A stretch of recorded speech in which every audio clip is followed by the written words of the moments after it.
આપ સૌનું સ્વાગત છે. આજે આપણે એક ઊંડાણપૂર્વક ચર્ચા કરીશું. ગુજરાતીTV.com પર સેવક માધવ જસાપરા દ્વારા પ્રસ્તુત શ્રી પ્રેમાનંદજી મહારાજના એક સત્સંગ પર. આ 4 જુલાઈ 2025નો સત્સંગ છે. હા, બિલકુલ. આનો મુખ્ય વિષય છે આપણા મનમાં જે નકારાત્મક વિચારો આવે, ગુસ્સો આવે, એના પર કાબૂ કઈ રીતે મેળવવો, અને સાથે જ ભગવદ્ ભક્તિનું સાચું મહત્વ શું છે. આપણે મહારાજજીના વિચારોને સમજવાનો પ્રયત્ન કરીશું. બરાબર.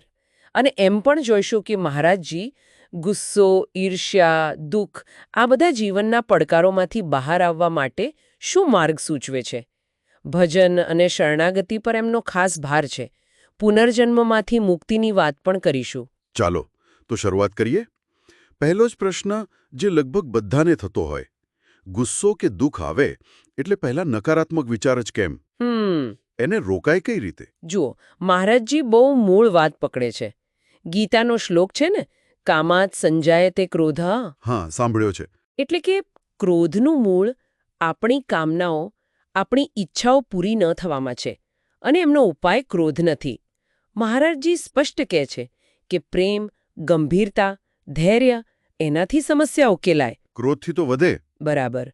ક્રોધથી તો સમસ્યા વધે છે.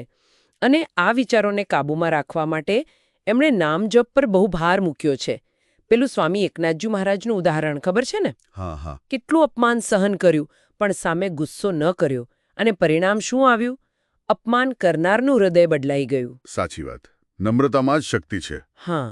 ઓકે, ક્રોધની વાત તો થઈ, પણ પેલી અંતિમ વાત, મુક્તિની, પુનર્જન્મમાંથી છુટકારો, એ ક્યારે પાક્કું થાય? મહારાજજી કહે છે કે જ્યારે સંસારનું ચિંતન, એટલે કે દુનિયાની માયા, મોહ એ બધું છૂટી જાય અને દરેક શ્વાસમાં બસ ભગવાનનું ચિંતન રહે, કોઈ ઈચ્છા જ ના બચે. સકલ કામનાહીન. બરાબર. સકલ કામનાહીન જે, ત્યારે આ આવાગમન, આ જન્મ મરણનું ચક્ર પૂરું થાય. ભગવાન ગીતામાં કહે જ છે, અનન્યશ્ચિંતયંતો મામ, જે અનન્ય ભાવે મારું ચિંતન કરે છે, એમને હું સહેલાઈથી પ્રાપ્ત થાઉં છું. હા. એટલે નિરંતર ભજન એ જ મુખ્ય માર્ગ છે મુક્તિનો. આ તો થઈ ઉચ્ચ આધ્યાત્મિક વાત, પણ રોજબરોજના જીવનમાં જે મુશ્કેલીઓ આવે છે, વિપત્તિઓ આવે છે, ભક્તિ કરતા હોઈએ છતાં ક્યારેક હતાશા આવી જાય, ત્યારે સ્થિર કઈ રીતે રહેવું? હા, આ બહુ પ્રેક્ટિકલ સવાલ છે.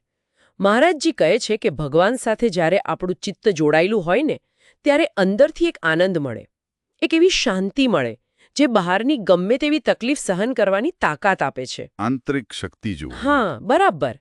પણ એના માટે પાપ કર્મથી બચવું જરૂરી છે, જેમ કે માંસ, મદિરા, વ્યસન વગેરે. થોડું પણ ભજન અને સારું આચરણ હોય ને તો મન ખુશ રહે છે. અને પેલો વિશ્વાસ રાખવો કે દુઃખ પછી સુખ આવશે. ચોક્કસ. અને પુણ્યબળ વધારવું, નામજપ, દાન, તીર્થયાત્રા, એનાથી વિપત્તિઓ સામે લડવાની શક્તિ મળે છે. તમે કર્મની વાત કરી, તો આ કર્મ કૌશલ્યમ, કર્મોમાં કુશળતા, એનો અર્થ શું? શું એ સાંસારિક સફળતા છે? ના, અહીં મહારાજજી થોડો અલગ દૃષ્ટિકોણ આપે છે. એમના મતે કર્મ કૌશલ્યમ એટલે ખાલી દુનિયાના કામમાં હોશિયારી નહીં. સાચી કુશળતા એ છે કે કર્મ ભગવાનને અર્પણ કરીને થાય, ભગવાન માટે થાય. મતલબ કે ફળની આશા વગર. હા, અને પોતાની વાસના પૂરી કરવા કે માન સન્માન મેળવવા માટે નહીં. એ તો બંધન વધારે. પેલું ગીતામાં કહ્યું ને અર્જુનને, મામ અનુસ્મર યુદ્ધ છ, મારું સ્મરણ કરતો જા અને યુદ્ધ કર. હા. એટલે કર્તવ્ય કરો, પણ ભગવાનને યાદ રાખીને. આ જ કર્મયોગ છે. ગૃહસ્થ પણ આ રીતે ભગવત પ્રાપ્તિ કરી શકે. પણ ઘણીવાર એવું બને ને કે પ્રયત્નો કરીએ પણ સફળતા ન મળે, વારંવાર નિષ્ફળતા મળે, પછી આત્મવિશ્વાસ ઢગી જાય. હા, એવું થાય. મહારાજજી સમજાવે છે કે આની પાછળ ઘણીવાર આપણા પૂર્વના કોઈ અશુભ કર્મો હોય છે. ઓહ, તો એનું શું કરવું? એ પાપ કર્મોને નષ્ટ કરવા માટે અથવા એનો પ્રભાવ ઓછો કરવા માટે શ્રેષ્ઠ ઉપાય છે નામ સંકીર્તન. શાસ્ત્રો કહે છે ને, નામ સંકીર્તનમ યસ્ય સર્વ પાપ પ્રણાશનમ. ભગવાનના નામથી બધા પાપ નષ્ટ થાય છે. એટલે નામ જપ પર જ ભાર છે. હા, ખરાબ કામોથી અત્યારે બચવાનું અને લાંબા સમય સુધી નિષ્ઠાથી નામ જપ કરવાનું, એનાથી પાપ ધોવાય, સફળતા મળે અને લોક પરલોક બંને સુધરે. ઘણા બધા માર્ગોની વાત થઈ, પણ સૌથી સહેલો રસ્તો કયો ભગવાનને રાજી કરવાનો, એમની કૃપા મેળવવાનો? મહારાજજી કહે છે, સૌથી સરળ અને સૌથી શ્રેષ્ઠ માર્ગ છે શરણાગતિ. શરણાગતિ એટલે પોતાને સંપૂર્ણપણે ભગવાનને સોંપી દેવા. એવો ભાવ રાખવો કે પ્રભુ, હું લાયક નથી, મારામાં કોઈ યોગ્યતા નથી, પણ હું તમારો છું.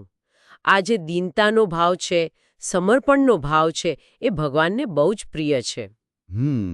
ભાગવતજીમાં પણ કહ્યું છે કે ભગવાન મોટા મોટા વ્રત, તપ કે યજ્ઞથી એટલા વશ નથી થતા જેટલા સાધુસંગ અને શરણાગતિથી થાય છે. વાહ! નવધા ભક્તિનો છેલ્લો પ્રકાર પણ આ જ છે, આત્મનિવેદન, એટલે કે પોતાને અર્પણ કરી દેવું. આ શરણાગતિનો ભાવ તો ખરેખર અદ્ભુત છે. અને એક છેલ્લો સવાલ જે કદાચ બધાના મનમાં આશા જગાવશે, શું આ જ જન્મમાં, ભલે આપણો ભૂતકાળ ગમે તેવો હોય, ભગવાનની પ્રાપ્તિ શક્ય છે? મહારાજજી આ બાબતે બહુ જ હકારાત્મક છે. એ કહે છે કે પેલા નકારાત્મક વિચારો છોડી દો, મારાથી ન થાય, હું લાયક નથી. હા, એવા વિચારો આવે છે ઘણાને. પણ યાદ રાખો, ભગવાન આપણા પિતા છે, આપણે એમના અંશ છીએ. ગીતામાં કહ્યું ને, મમૈવાંશો. એટલે આપણો અધિકાર છે એમના પર?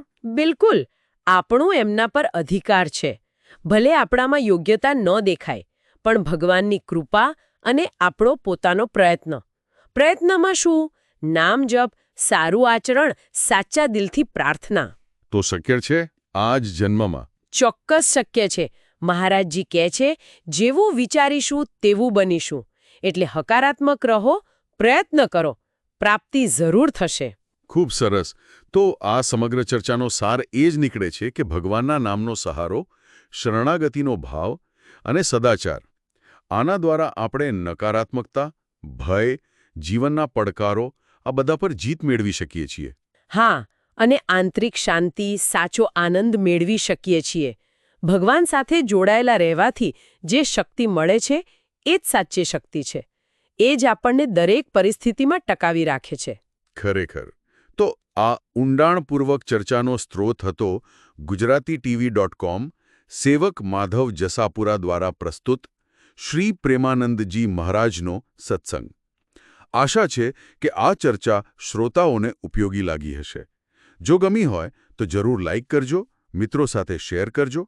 અને હા, અમારી ચેનલને સબસ્ક્રાઇબ કરવાનું ભૂલતા નહીં. આપના વિચારો, આપના પ્રતિભાવો અમને નીચે કોમેન્ટ બોક્સમાં જરૂર જણાવશો.